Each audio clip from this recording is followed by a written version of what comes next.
Welcome to the Family Electric Ghost podcast, and we're going to have a great treat today. Just want to, for the first time, we're going to have Amaranthia and Claire from Sister Creators Rising, along with Chi, all working on the project COVID Climate Future. And we're all together. We're a family, Claire, Emma, and myself. And I wanted to, note that to the audience because it's the first time we've ever been on camera at the same time. But we're going to do our introductions. I'm the host, Family Electric Ghost. I host this podcast. My pronouns are he, him. I'm a light skinned black man wearing silver stainless steel rimmed glasses, wearing a black Family Electric Ghost hoodie, standing in my office recording studio.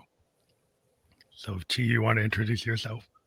Yeah, sure. I'm Chi. I use they, them pronouns. I am a assistant graphics artist with Amaranthia and Claire for Sister Creatives Rising's COVID, Climate, and Future Art in Mind. And for self-description, I am a light-skinned biracial Black person wearing a red fuzzy hat, black rimmed glasses, a silver chain, black earrings, and a black t-shirt against a white background. I'll go next. I'm Amaranthia Scipia, and my pronouns are she, her, and I am the co-founder of Sister Creatives Rising with my mom, Claire, who's right next to me. And I am wearing a black hat. It's kind of like a newsboy cap kind of shape, and I have these round, clear-rimmed glasses.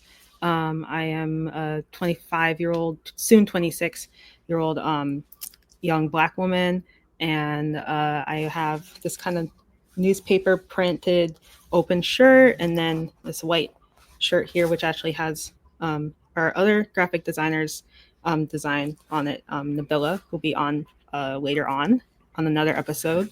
Her character Macwire, which is like a chibi blonde character with bunny ears, and I'm sitting on a couch, and you can see like a lotus pillow that's like crochet, and some other crochet pillows like a sunflower and the sun. And yeah. Hi, I'm Claire Jones. I'm a 62-year-old Black woman. I'm wearing large framed red glasses. I have silver hair, very low cut, and my glasses have a chain around them, silverish chain around them. I'm wearing a black jacket with an explosion of colors of like pink and green on the front and green stitching around the collar. I have on necklaces, and I am sitting next to Amaranthia, the same background, and some Japanese art on the back. She, her. Okay, great. So we've done our introductions, and we're going to talk about the interaction between everybody who's on the screen today, because we're all on the project, and the founders are here, and Chi's here. But I wanted to go into like what you do as a 31-year-old artist, you're graphic designer, mental health care worker. How did you get into art? Like what made you want to actually be an artist? I think for myself, I kind of just naturally stumbled into it because I had always grown up drawing. My mom also was just like an artist for fun. Like she never was a professional or anything, but she was just naturally talented, and she would always just like paint like little small murals around the house and just sit down with us and like draw together. So it's something I've been doing since I was young, and I just kind of naturally progressed on my own. I didn't do any like formal training or anything like that. And I've always enjoyed it. It's been like a source of joy and also like a way to help myself regulate. So I've just always used it for my own personal benefit. But then as I got encouraged by like friends, family, and like other members of my support circle to start publishing some of my art online, I started doing that, and came to opportunities from friends and other people to contribute to like larger projects with my art, which has been a lot of fun. And I actually got the opportunity to work here with Sister Creatives by doing pretty much just that, being in online spaces together, sharing my art, and getting connected with fellow creatives, which has been a great experience.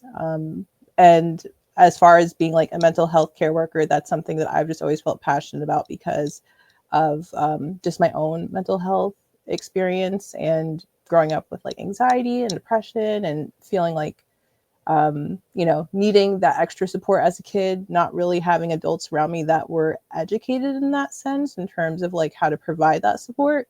So now wanting to be that adult to kids that I work with. So it kind of works that way too, where art can be used as a therapeutic tool. It could also be used as just like a way for self-expression and fun, and a way to connect with clients that way as well. So art's like pretty much everything. Sounds like there's a lot of synergy, because when I talk to a lot of creators, and I created this podcast back in 2016, primarily dealing with creators to give them a space to kind of talk about what made it possible for them to have that permission structure to actually go and show their art, put their art into the ether. Because a lot of people will hold their art back, not feel that they can present it. Like in that process, seems like you were encouraged.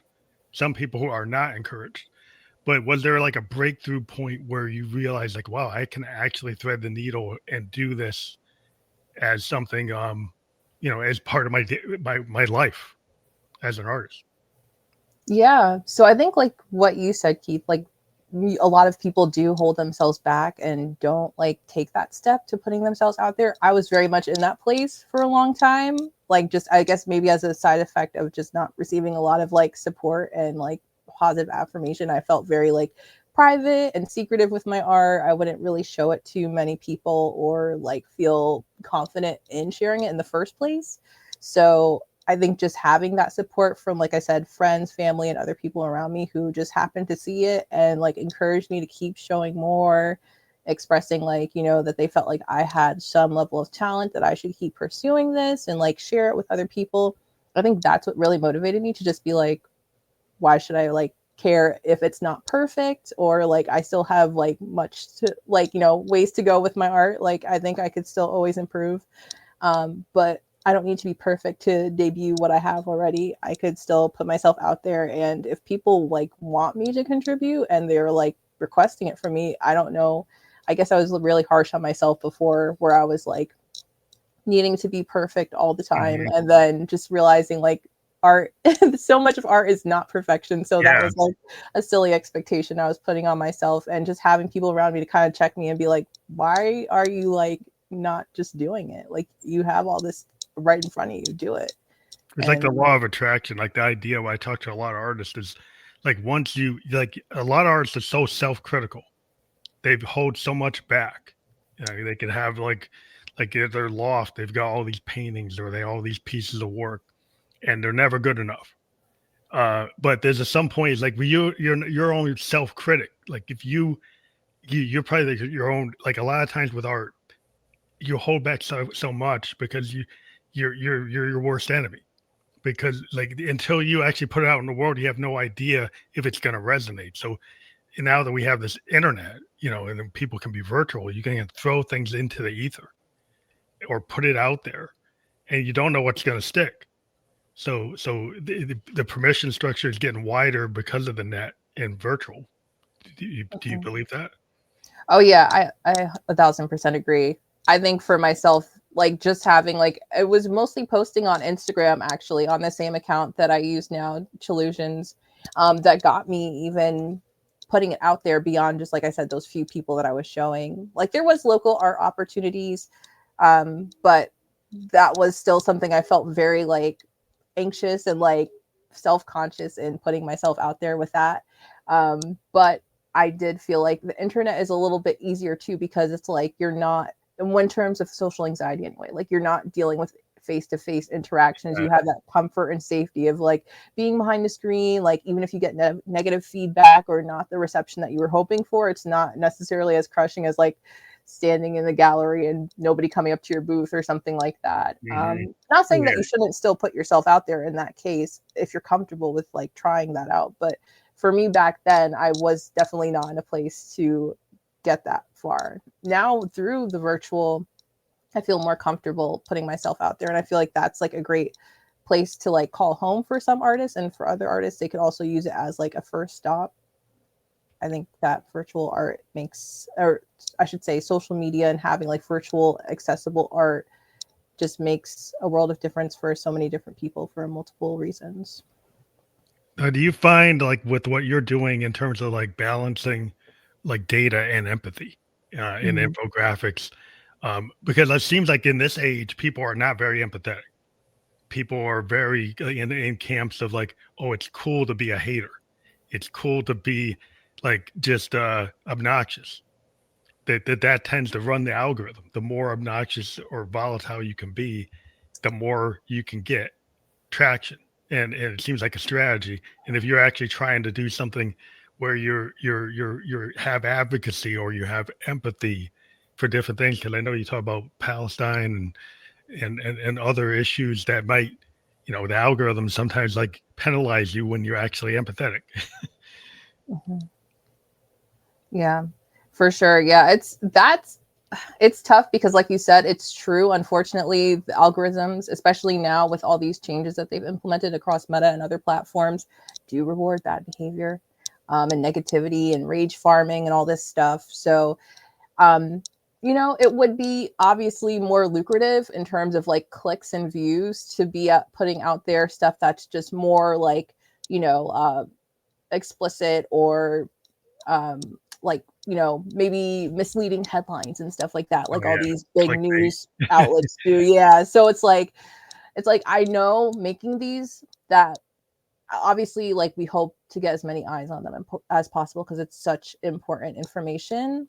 Um, regarding all the topics that we're covering, but I understand when I'm making them that this might not reach certain audiences who are not going to be open to empathy at the moment. They're not going to be open to hearing about narratives that are not reflecting what they're already hearing and being like, pushed to them by major news outlets and stuff like that. So just some level, just having that acceptance and realization that like this is not going to be everybody's, it's not going to be on everybody's explore page or everybody's FYP or whatever it is, So I'm making it with the intention of upholding integrity and making sure that whoever we're representing, whether it's, disabled folks in Palestine, people who are indigenous to different areas of the world, all of the above are being respected and treated with care as much as possible, especially when it comes to groups that I'm not personally a part of.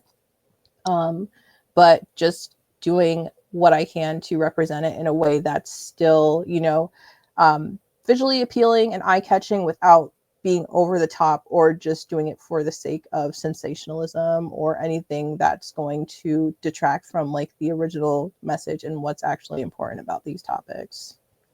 I think the important thing about art is like when the artist does something because it moves them, Mm-hmm. you know, and then it happens to move other people because they get the vibe, right? You hit the frequency, and everybody's like, hey, they can believe in it. When you're chasing like the SEO, when you're chasing the algorithm, it's a different intent Mm-hmm. versus somebody who's a pure they're into the vulnerability, like they're into the art of actually doing what they're doing, right? And they did it because they were going to do it because they love art, like musicians that they'll play anything because they're a musician at heart, and they'll go and they'll. A lot of times we don't get paid Yeah. because just because you just feel the music, like if you feel the art, you feel the need to do the work. And what you guys are doing with the in terms of Sister Creators Rising, the connection there is like the like minds kind of come together, right? In terms of that the approach. And maybe you guys want to kind of talk to that. Like, how did you first meet, and what was the first like uh situation that you guys got brought together? And who wants to address it? Cynthia. Oh, I can go. Yeah, so I guess it was 2023, right? I think that's how we met virtually. Yeah, the first time, yeah. Yeah, so there was COVID, there was a lot of COVIDing groups because all of us are still masking because we're all disabled. But I think like spring around that time, like the mask mandates were going away. And so I just joined different COVIDing groups. And then we eventually found this Black and Still COVIDing online group on Zoom. And we met through there. And that eventually became a Discord. And we were in that for like maybe a year and a half, and then it doesn't exist anymore. It just kind of didn't work out, but we stayed connected because we realized, we're both artists. And so we used to post in there and people would be like, oh my God, Chi posted something new. And then with me, they'll be like, oh my God, Amaranthia posted something new. And it just kept happening. And so it's like, we have a lot of the same interests. So we used to start chatting. And then when the third Art in Mind came about, we were like, hey, do you want to make infographics or some kind of, political or social awareness artwork for the topics we're covering? And so that happened in 2024. We decided like, let's collab, and then that's how it came to be. That's really interesting, because infographics is really interesting to me as an artist, because it's kind of like the mix of like art and like information. In my day job, I'm a system analyst, so I deal with like systems that provide accurate data. And we live in a world now where people kind of question like, where's that data coming from? Like what's the spin on this data? Is like what's the sample? Like where did it get from? Where are the sources? Right. And so when you're using infographics with art and you're trying to present like climate change or like displacement or factual data on COVID or anything that's like it has to have like actual science data or accurate information in terms of like, because there's so much spin going on.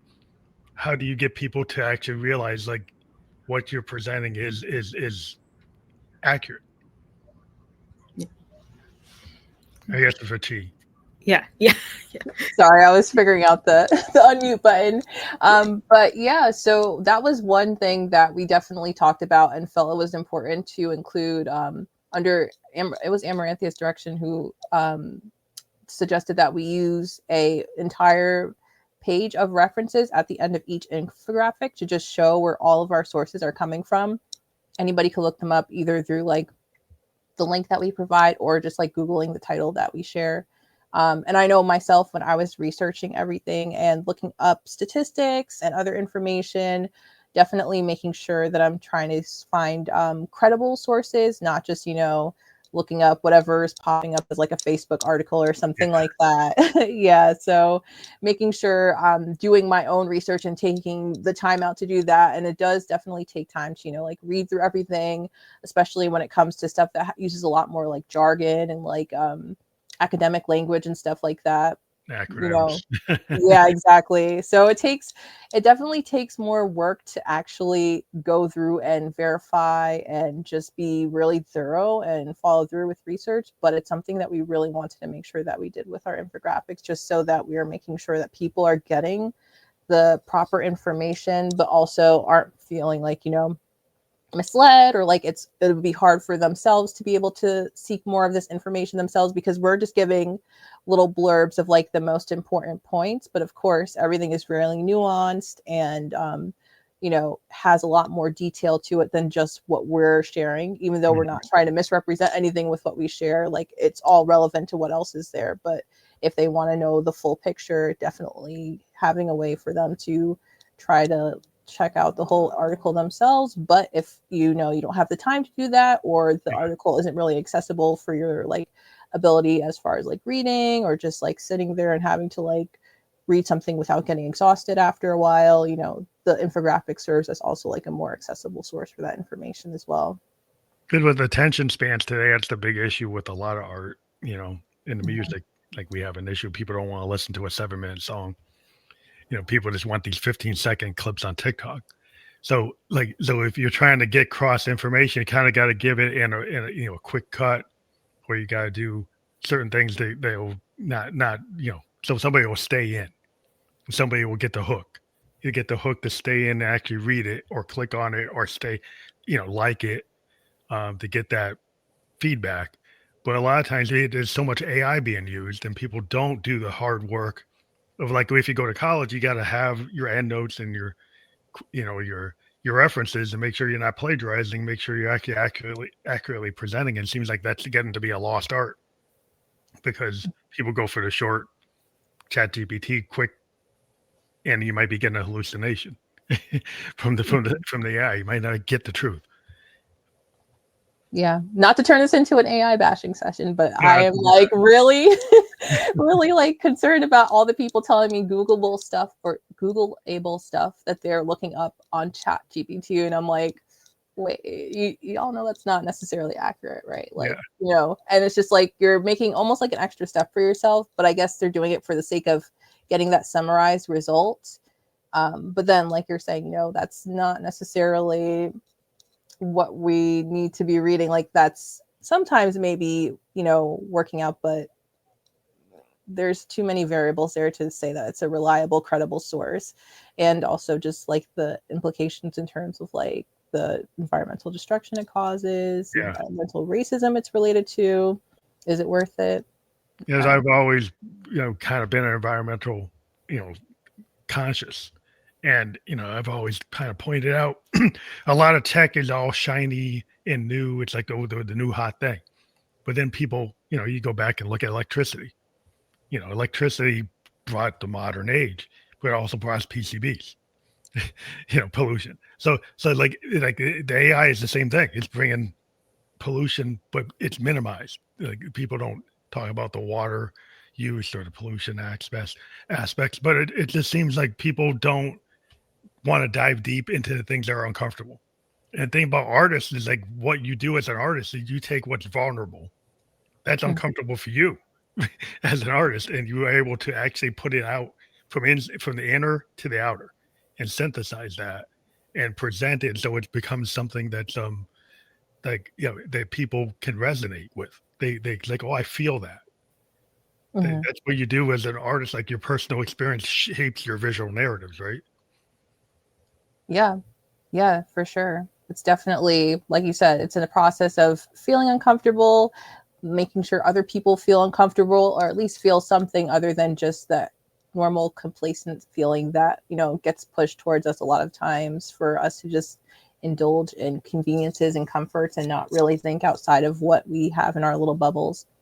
So yeah, it's an interesting process. I'd say, like, especially when it comes to like, you know, like for example, the ones I'm doing about Palestine, I'm finishing up right now, and just being like really careful and intentional with making sure that, because it is uncomfortable to think about, and just also like again face that reality, and then also be the person tasked with representing it for what we want to do with our infographics in terms of like how I'm visually depicting things with art. So just having to take that time to be like really careful and intentional, kind of like questioning myself, questioning my work, like, you know, not for the sake of like perfectionism, but just making sure like, is this the best way to represent this? Because this theme is construed this way. Is this it's a sensitive talk. It's very polarizing. Yeah. Like we're kind of living in an age where people don't hear what you think they hear. It's like people have filters, and I've kind of talked about this on the show a lot. It's like what you get from your ears is a filter that your mind puts on it, right? So as soon as you get that information, you immediately really didn't hear what was said. You kind of put the filter that you are comfortable with, your mind is comfortable with. So sometimes nobody ever asks, like, what did you really mean to say? You know, and so that people immediately jump to conclusions and don't actually hear you or don't see what you're doing. And the art is so visual. It's like you're presenting something, but what did they actually get from it? So as an artist, when you're presenting your visual graphics and, you know, what you put into the world, you have to like, well, you know, how somebody's going to interpret it is kind of like up to their own experience, but you're mindful of what they could think maybe. Yeah, definitely. Mostly also keeping in mind the people that are most affected, I feel, is what I'm like gauging my level of consideration by. Like, you know, there might be people out there who just get offended because, like you say, it's a polarizing topic and they don't necessarily agree with it. I'm not necessarily changing anything for their personal comfort. That's for them to work out themselves with their people. But like with me, I'm just going to try to, like I said, keep in mind the people who are most affected, and then also like, you know, not try to give like any doomerism type of vibes either, because of course these are super serious, grim topics. It's not like, you know, we want to put any toxic positivity spins on it, but we also don't want to make it seem like this is futile and there's no room for action or like things that we could do to help make change. So also trying to incorporate that in the art as well, not just making everything seem like, oh no, this is like really scary and like there's nothing that we could do about it. Like that kind of goes into like an idea of like sustainable activism. Because if you do something, anything you do that's not sustainable, well, you're not going to be able to continue and have any kind of positive or efficient effect. So when you have this idea of sustainable activism, well, like this means that like you're not just doing it one day, or one instance that you can actually follow through, and you're going to have, you're going to push the needle. That you're going to, maybe it doesn't happen right away. You can have an incremental win. And some people always like, do you go from 0 to 100, or can I incrementally push the needle forward and be positive? Yeah, definitely. I think sustainability is a huge part of any part of the movement, but just for liberation in general, like if we feel like we have to push ourselves to do the most at all times and not really like consider what is going to be able to be something we're personally going to be able to keep up with within like our own personal limits and ability. Sorry, Luna. But yeah, sorry.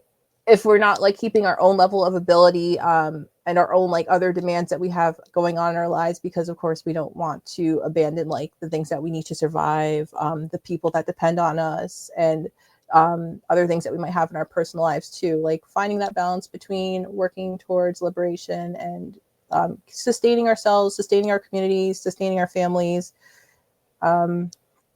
Yeah, it could get, I think even with myself working on this, I've definitely learned some of the habits I have that work against sustainability for my own, ability as an artist. And I think it's so important as, like all of us here being artists, like we're able to contribute by just making art and documenting the times that we're living in by expressing like how we feel, what we see, what we experience. And to be able to do that is contributing to the resistance and contributing to liberation and contributing to the movement.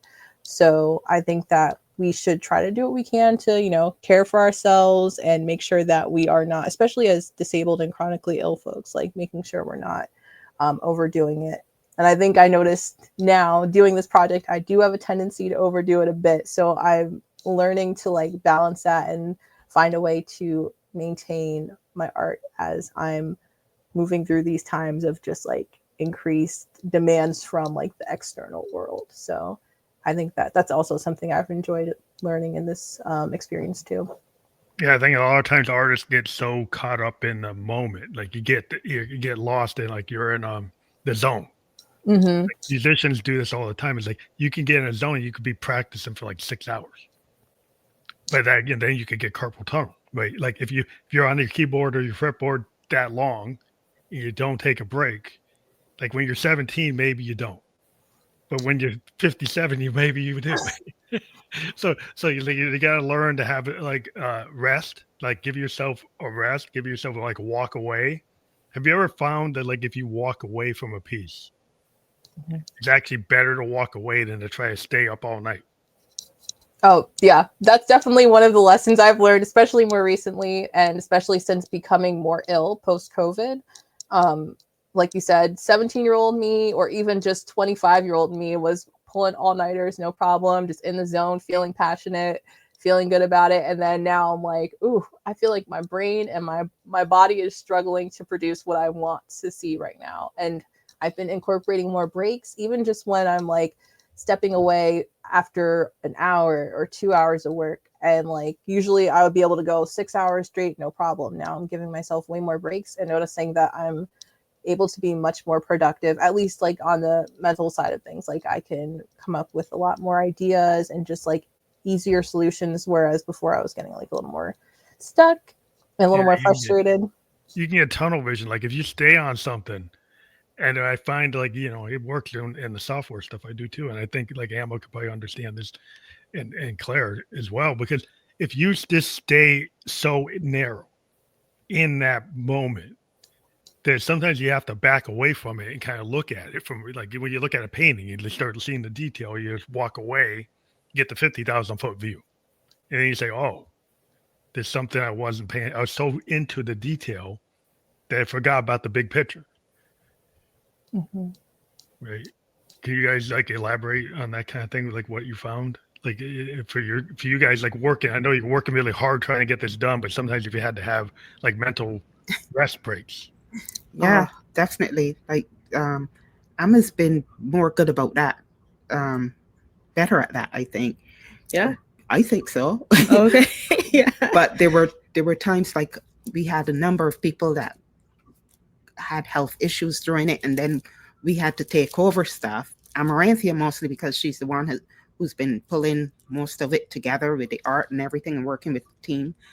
And she sometimes she had to work through the weekend, and she has she gets really tired because of her health issues and stuff sometimes. Mm-hmm. And then she would it'd be going on to the late night, and she just say, I gotta lie down. And she'd lie down, put on her, and I'm like, did you brush your teeth yet? She says, I have my clock on, my alarm on, and when it goes off, I'll go.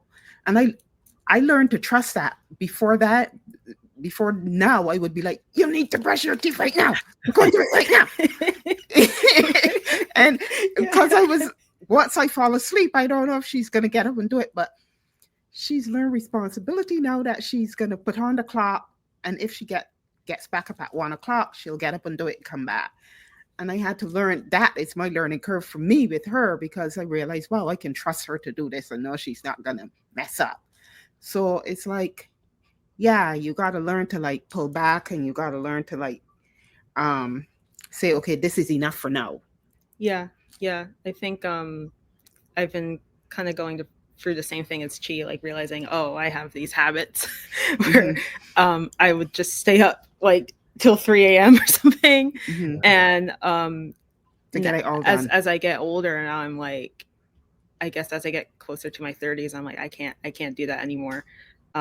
Because with ADHD, it's like I just hyper focus on something that I'm really into, and then I'll just not realize I'm not like taking care of myself. So I think with this show, because it's been oh my gosh, almost a year of work now. Yeah.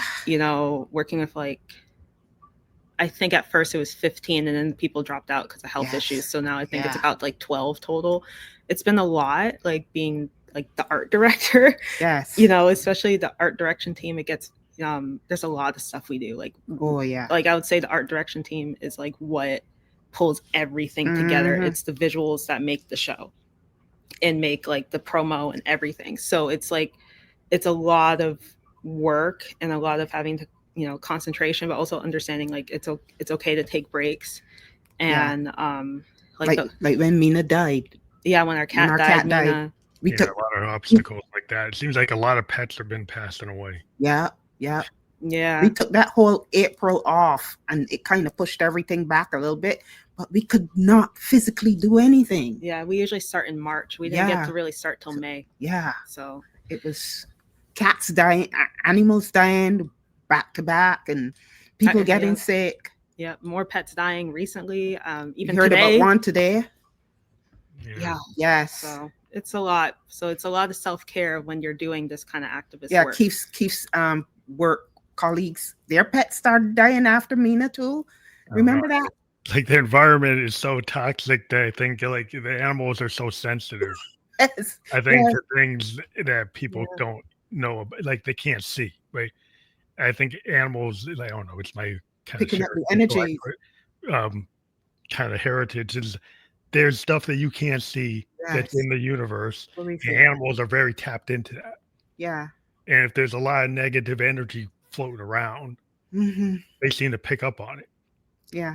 And I think it harms them.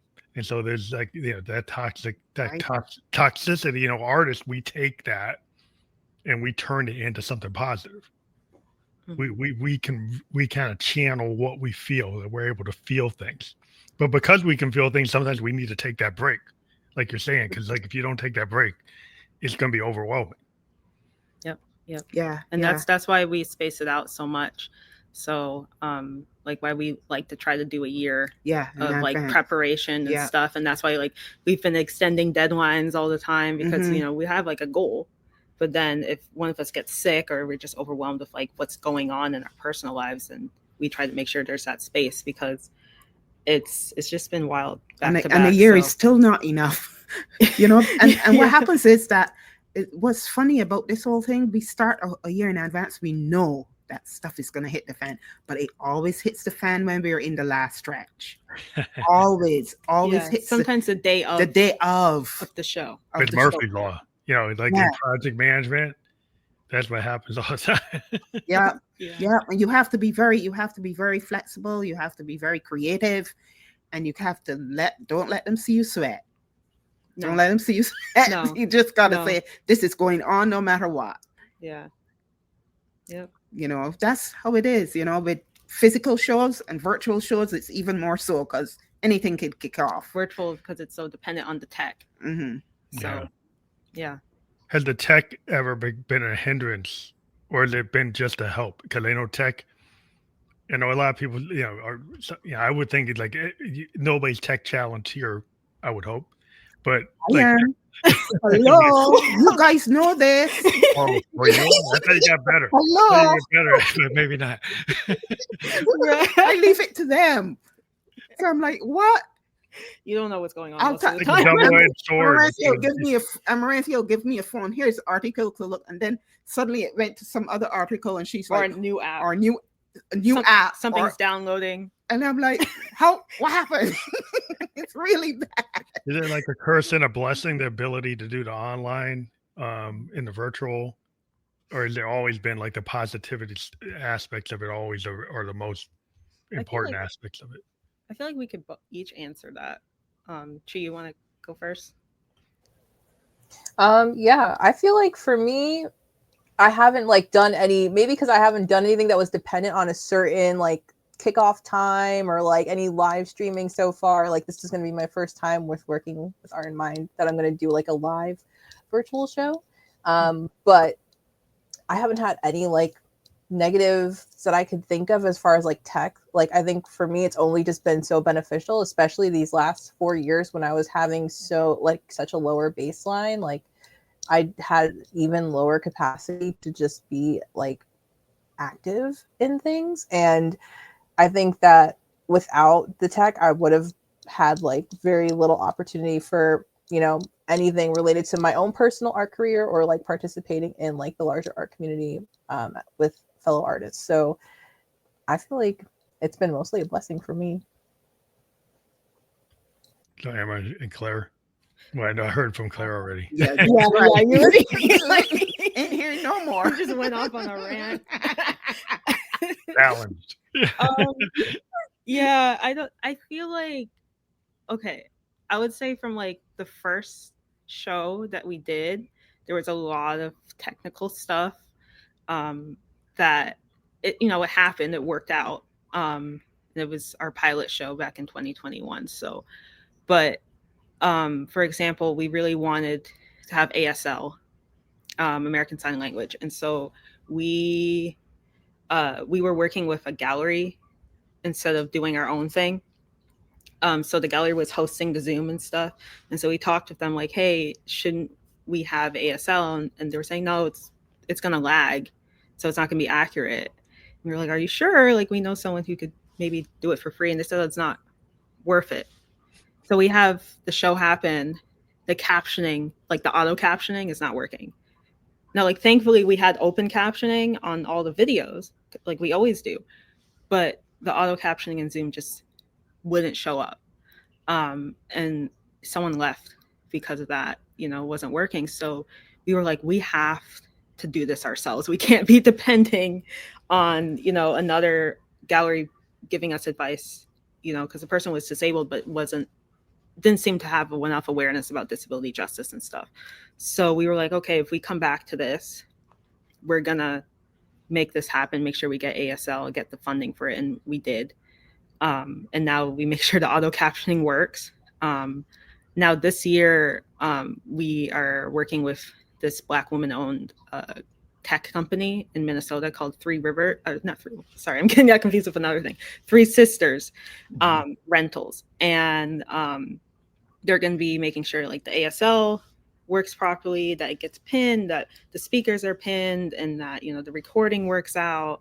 Answer any tech issue questions that people have in the audience, especially when it comes to accessibility. So we've really upgraded, because our second show we had, what did we have? We had the auto captioning worked, we had ASL, but then when the recording ended, because our tech person didn't do it right, the only thing that Zoom captured was ASL. Oh, geez. Couldn't see anything else except ASL. So you're hearing the speakers, but then you're just seeing interpretation, and so that wasn't good. So now we're making sure that's not going to happen again. So it's There's a lot of dry runs you have to do, or like testing. Yeah, we're going to do our dry run, I think, ourselves. Just We usually do it just first. us, and then we're going to have the run a show in the probably next, early September, and just get as many people to come to that as possible within the team, and kind of go over. And then we do it with tech. Yeah, probably like the first hour or something of the show. We'll see. Just making sure everything flows well, and then next week we're going to run the show conversation with Three Sisters. So yeah, it's a lot of prep, and this is like, we're really trying to make sure it's tight this year. Yeah. So, Well, that's like part of like being able to upscale. You start having to like, whoa, we've got to get it tighter. It's like a band. Yeah. But in rehearsal, we can be a little loose. When we get on stage, you got to tighten it up. Yeah. That's how it's probably, it's going to be. We're probably going to go through a couple mistakes and stuff. Yeah. So that's why it's important. Even sometimes on the night of the show, mistakes will happen. So we make sure to say, hey. Yeah. We got to flow with it. It's like jazz. The way I always talk about, like, it's like in jazz, like there's no bad note, there's an opportunity. Right. So if in fusion or modal jazz, somebody hits the wrong chord, the other person kind of ramps up to make it seem like there was no mistake at all. And the only way the audience knows that there's a mistake is if you act like there's one. Right? So if you can learn how to roll, just like an athlete, they practice in certain plays, but then if that play doesn't execute, are they going to freeze, or are they going to actually be able to kind of off the cuff do improvisational action based on their muscle memory and get it done? Yeah. It's kind of like a lot of it is like rehearsal. If you rehearse or you do something like 1,000 times, not that you're going to do it 1,000 times, but it's just the muscle memory of being prepared and taking it serious.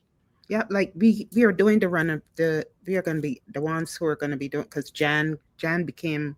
Yeah, we had ill. a person, Jan Steckel, who really amazing COVID conscious artist and poet. And she got diagnosed with long COVID in the middle of it, and she was going to again be our run the show person, because she's just really, really good at it. And so now we had to take that on. Both of us are going to be doing so. I'm like, we're doing the run the show.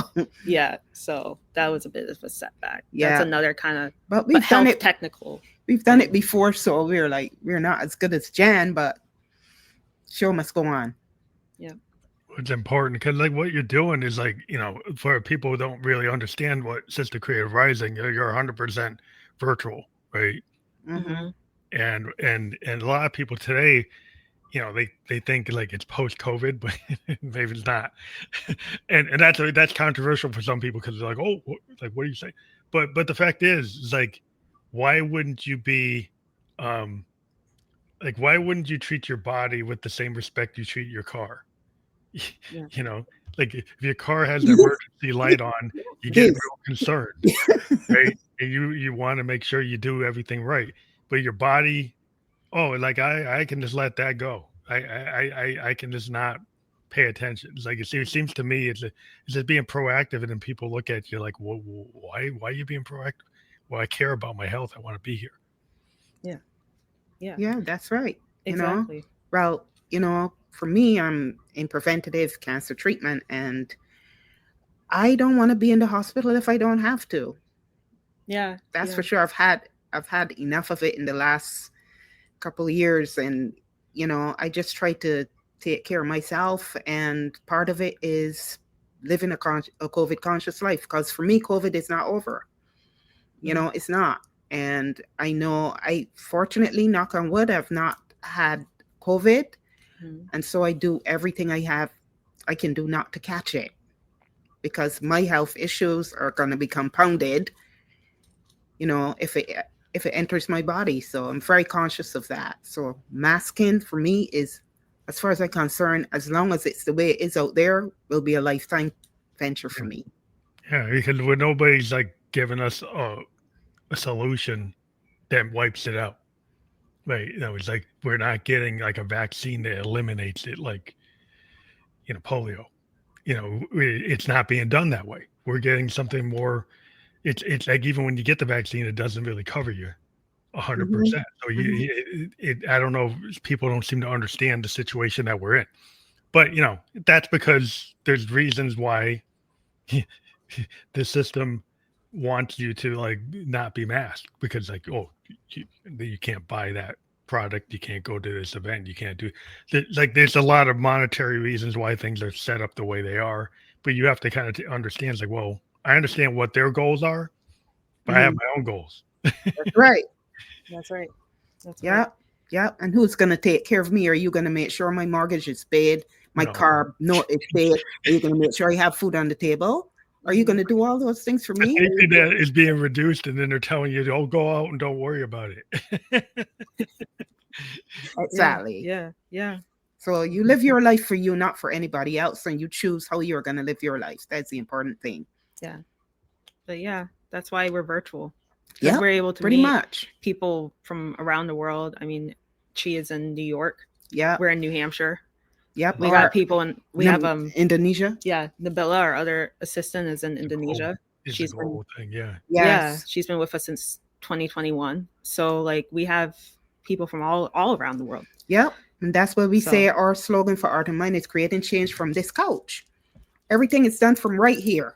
But you can do a lot. You can do a lot. Like what I always find when I talk to creatives is creatives can be kind of they need a place to do the work, so they kind of get away from society. They go to their kind of private space, and they can be cool with being in that space kind of by themselves.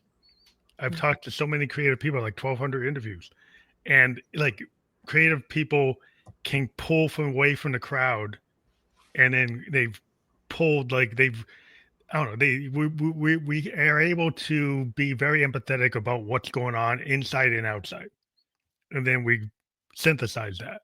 But we need a space to do that, and so we can be away from people and create.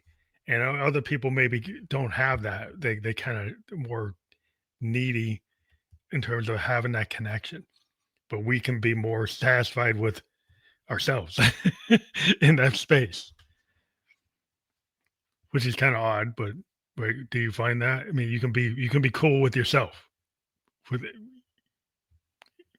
Yeah, I would say for us. I mean, my mom. Yeah. Yes. Sorry. Yeah, go ahead, Chi. Oh, yeah. Go ahead. Sorry, I didn't realize. I was just going to agree and say same. I feel very comfortable creating solo. I do also like to do like collaborative, and like I have enjoyed doing the virtual collaboration and like communal stuff, but I'm also very comfortable just giving myself my space and letting myself express whatever's going on. Are there lessons learned, and maybe we can go around the room, that like key lessons learned from what you've been doing in this project, that people can like take away from what you've like learned, that you would like tell other people maybe, or it going into this kind of space of like wanting to do collaborative work and do it on the net and do it like virtually? Are there big lessons learned that the audience could maybe you could speak to? Maybe I don't know if we want to go around. Who wants to address it first? Oh, okay. Yeah. Lessons learned. I think, wow, there's been so much, especially this year. I would say, I mean, the major thing is rest. I mean, we wanted to expand the team a lot this year. Like I said, we started off at around like 15, 16 people, including us. But I think we just wanted to be able to have more people do more things so we wouldn't get burnt out. And then as people started leaving because of like health and COVID and stuff, which shows how COVID isn't over because so many people are being affected by it right now. And I even got messages in the last day or so, like more people being affected. So it's been a lot of like trying to figure out how to not burn out. And when, you know, we feel close to, like we felt that in the last week because so much has changed, or, you know, within the team or whatever. So we realized, okay, really taking those breaks. It's just making sure that I'm not staying up late, even if I'm not done with something. Like last night, I was working on our website because we launched the Art in Mind, COVID Climate, and our future tickets today. And I was trying to do the website, and then it just was taking too long. And I was like, well, I could stay up till 3 a.m. And then next thing you know, I'm going to be off for the rest of the day. And then I have to still launch everything. Or I could get my sleep and then just try to get up a little early and, you know, do it.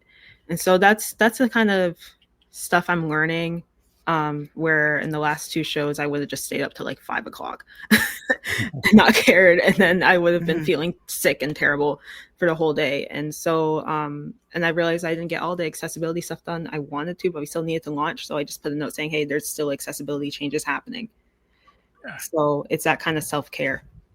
So yeah, but just hoping for the next one, whenever it happens, that we can expand. So then we have more people to offset things. So yeah, for me, a number of things, like I guess it's the funding part of it. Wow. Like all of a sudden we learned that people were losing funds. We started seeing it immediately as soon as it hit, and we were like, oh my goodness, what are we gonna do here? We have these deadlines to meet. And we were like, okay, we had the discussion and we said, let's approach people directly, instead of, because we wrote so many grants, and the grants were coming in, and we started getting all these rejections, and we were like, we're not going to meet our goal. And then we were like, oh, so if we don't meet our goal, do we not do the show? What do we do? And I said, no, we can't not do the show, because we've already had some funds already. We got to make sure we do something, even if it's small. We're going to get something up. And so we started to approach people directly, and then we fundraised for Juneteenth, and it started coming in. We didn't get the full amount. We didn't get our stipend, or, you know, we got part of it because one of the team members did a fundraiser, and that really brought in some of it for us. But we got about half of it. We got half of it, but we made sure we were looking, okay, it's the team, making sure the team gets paid, make sure the artist gets paid, make sure all these people get paid so we can put up this stuff, you know, and here we are. We pretty much got to about how much? 10,000, half of what we wanted. Oh my gosh! Or I think close we reached to it. over 10,000. We were able to. Yeah, we just gather. had to flip so many things, and for me, that was like, you know, learning to be resilient, learning to be flexible, learning to be creative.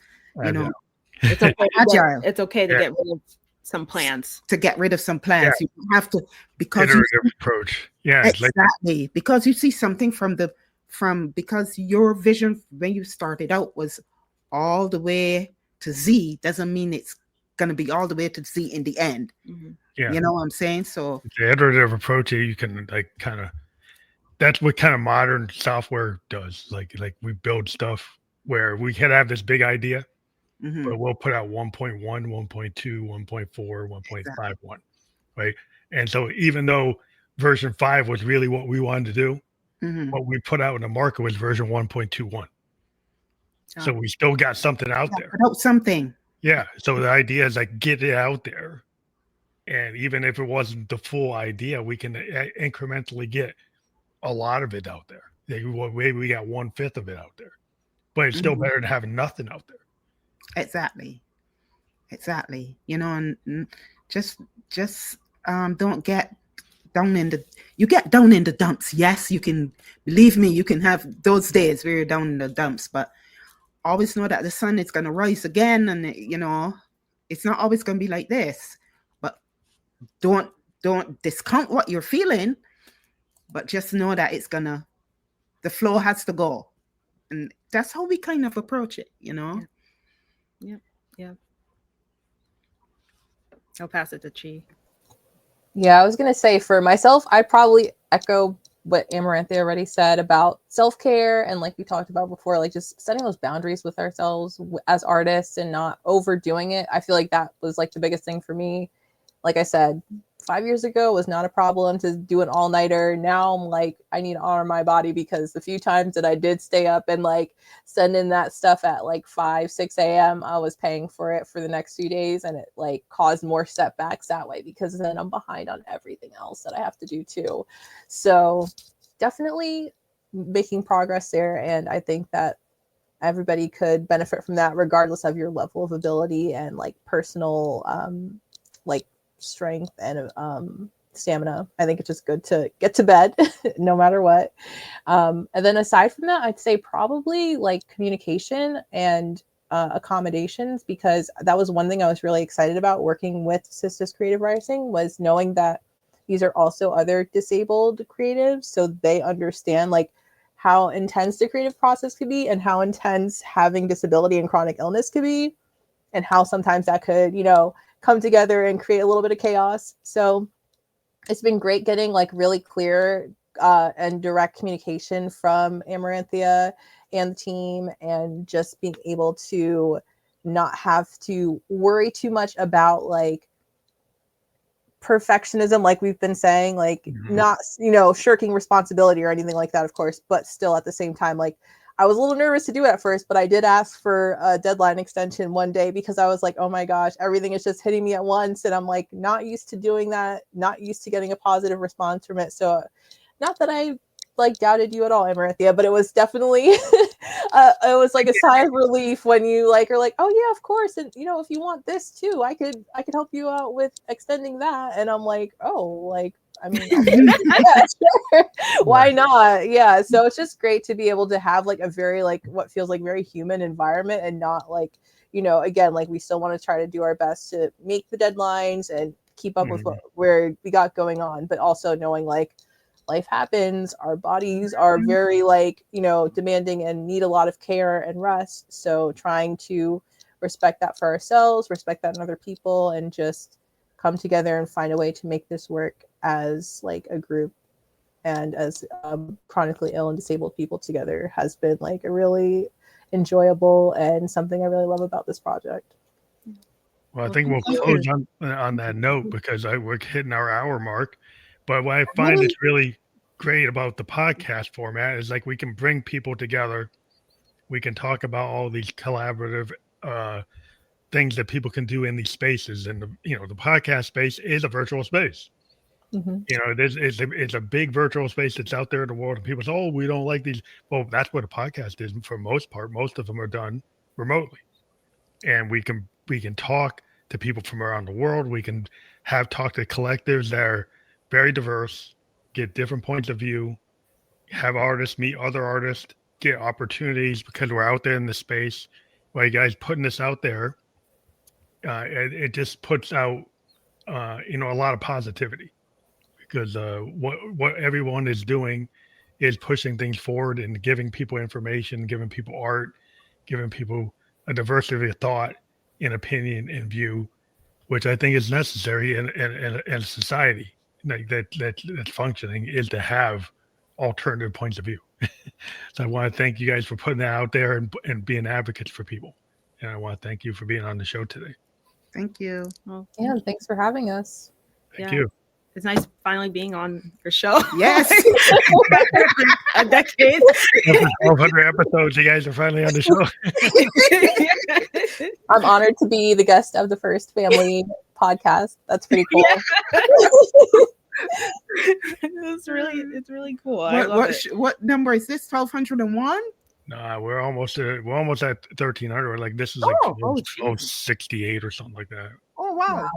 All right. Congrats. All right. Thank you. Have a great night. Yeah. You too.